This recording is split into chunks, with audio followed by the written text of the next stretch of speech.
So far in this class we've had a whole lot of critique.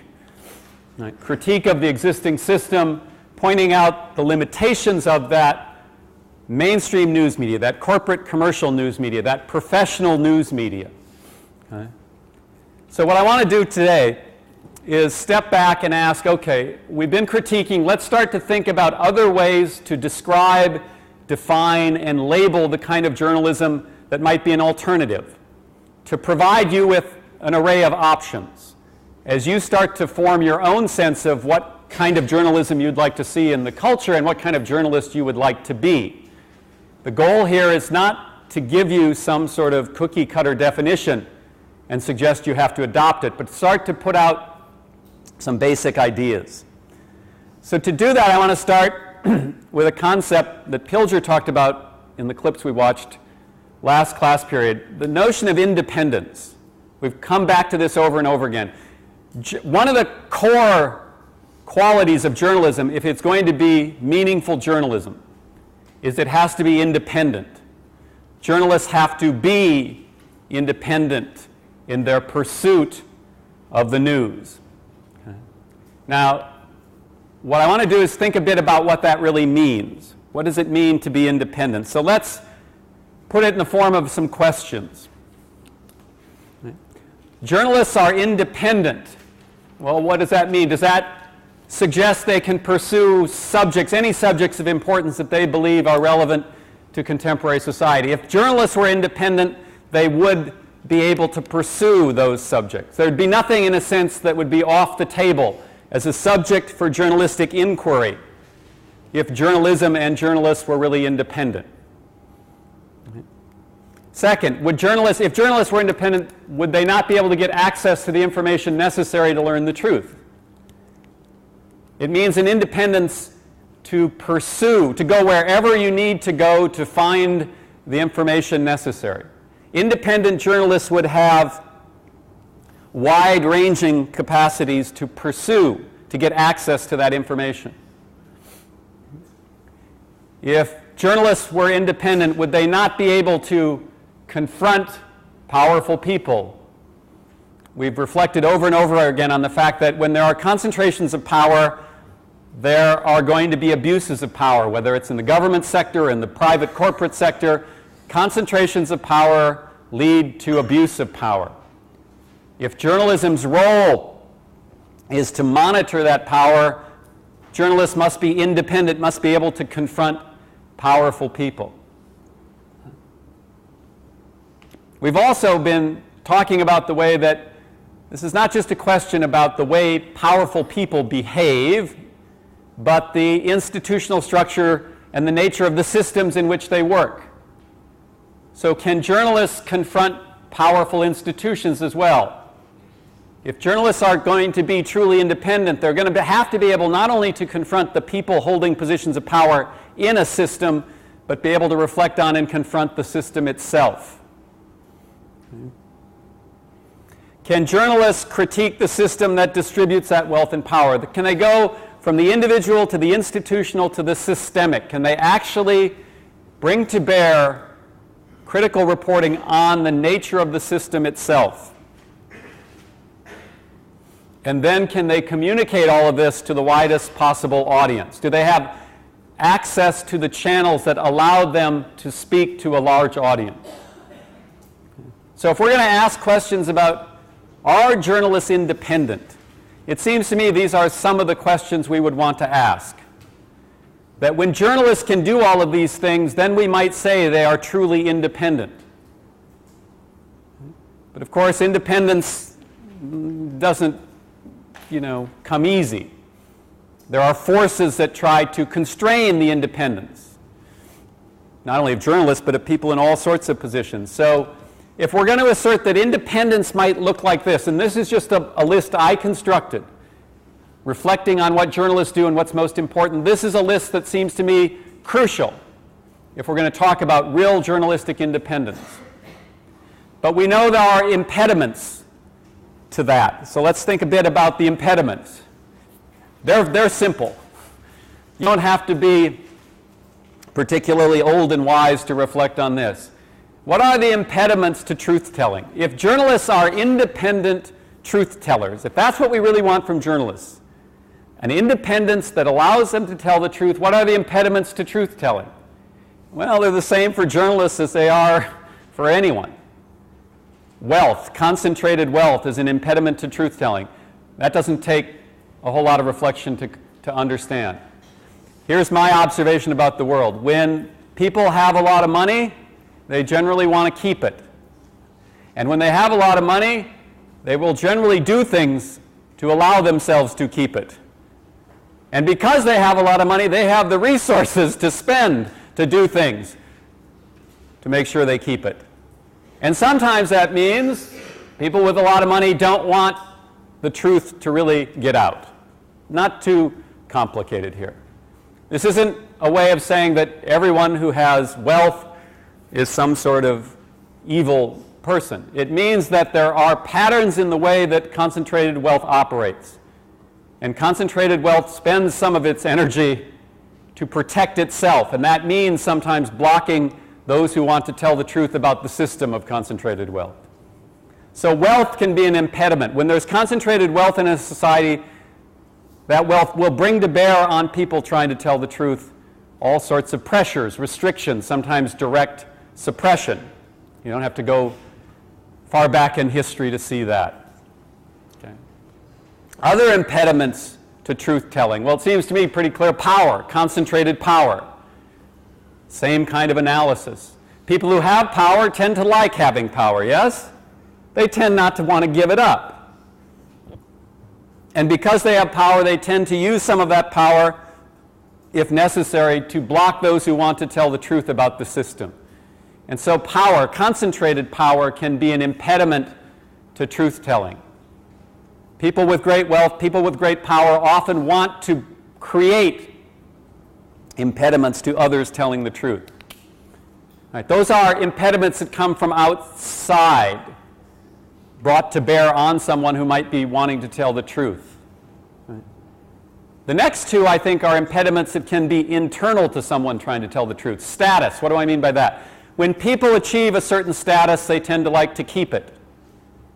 And if telling the truth might undermine your own status, that can be an impediment. Okay. I am a professor at a prestigious university, yes? There's a certain amount of status. I don't have any wealth. I don't have any power. Right? So if you need money to go find, I don't have any. I can spot you $5 till the end of the week maybe, but beyond that I don't have a whole lot of wealth to offer. I certainly don't have power. Okay? But I do have a certain amount of status. For reasons I don't always understand, people tend to look up to professors. Not students in the class at that moment don't tend to, but out in the world. You say you're a professor, people look up to you sometimes. Same thing for journalists. Journalists have acquired a certain amount of status. It's contentious because journalists also are kind of the butt of an ongoing joke in the culture as well. But there still is a certain amount of status that comes with being a journalist, especially a professional journalist, especially professional journalists who've reached a certain level, covering politics in Washington, for instance. So if you've achieved a certain amount of status and you like the way that feels, and people do tend to like the way status feels, yes? I don't think that's any great insight into people either. When people feel important, they tend to like it. And if telling the truth might undermine your status, it might risk that status, then that's an impediment to truth-telling. And I think that's relevant here to journalism as well. The last one, ideological fanaticism. We talked a lot about ideology in this class. Right? We talked about how, from one point of view, everyone brings an ideology into their work in the world. But we also can observe that some people become ideologically fanatical. They become committed to an ideological perspective independent of the facts, changing conditions in the world. And it seems to me that ideological fanaticism can become an impediment to truth-telling, that when you're so certain of a particular ideological position and you're not open to the facts, the way the world changes, you're not open to critical self-reflection, that can be an impediment to truth-telling. So I'm suggesting that if journalists are independent truth tellers, we have to ask what independence really means. And then we have to ask, what are the impediments in the culture we live in to truth telling? Both those impediments that might come from outside, like wealth and power, or those that might come from inside us, a desire to retain status or our own ideological fanaticism. So we're trying to set this ideal of journalist as independent truth teller. That sounds pretty good, yes? You want to be a journalist, young man? Sure. You want to be an independent truth teller or a slave to power? Which one do you want to be? Independent truth. Damn right, independent truth teller. So the ideal, it's important to articulate the ideal. Then it's important to ask, what does that really mean? And how do you achieve it? And what might perhaps be an impediment to achieving it? So those are things to think about. Right? Now, next step. Journalism, objectivity or advocacy. All right, we've been talking about objective journalism, this professionalized journalism in which the objectivity norms, routines, practices have been critiqued here. All right, so let's say for purposes of discussion, you're starting to question the traditional definition of objectivity in the newsroom. Okay? Now, what's the alternative? Well, what some people will say is if you abandon objectivity, all that you can do is embrace advocacy. And you'll hear this term advocacy journalism. Right? That once you let go of the notions of objectivity that are dominant in contemporary corporate commercial newsrooms, right? Once you no longer decide you're going to no longer play the objectivity game, what can you do except embrace advocacy, yes? I want to suggest that's not the only option. In fact, I want to suggest that both objective journalism as we understand it in the corporate commercial news media and advocacy journalism are degraded forms of journalism. That if journalism is based on an ideal of independent truth-telling, both of these are degraded forms of journalism. That's kind of a harsh word, degraded, yes? But let's think about it. If independence is the key to real journalism, if independence is the key to truth-telling, then how independent are objective journalists? Well, we've talked about how the institutional structure itself, the corporate structure dependent on advertising, the commercial nature of journalism, can in fact limit the independence of journalists. We've talked about how the reliance on official sources can limit the independence of journalists. So if independence is the goal, there's a way in which objective journalism limits the independence of journalists, and therefore I'm going to label it as a degraded form of journalism. But flipping and saying, okay, I'm going to abandon the conventions of objective journalism and label myself an advocate and practice advocacy journalism, I'm going to suggest that's a degraded form of journalism as well, because it also is not fully independent. Because if you take up a position as an advocacy journalist for some political position, some political party, some set of proposals, you're almost by definition not independent. You're yoking yourself to a movement of some sort. And therefore, you may want to do that. People do it all the time. People advocate for political positions all the time.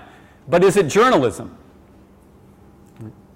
What I'm suggesting is that advocacy journalism really isn't journalism at all. It's advocacy. It's using the skills that journalists develop, perhaps, in the service of advocacy for some position, some party, but it's not really journalism. It's a degraded form of journalism.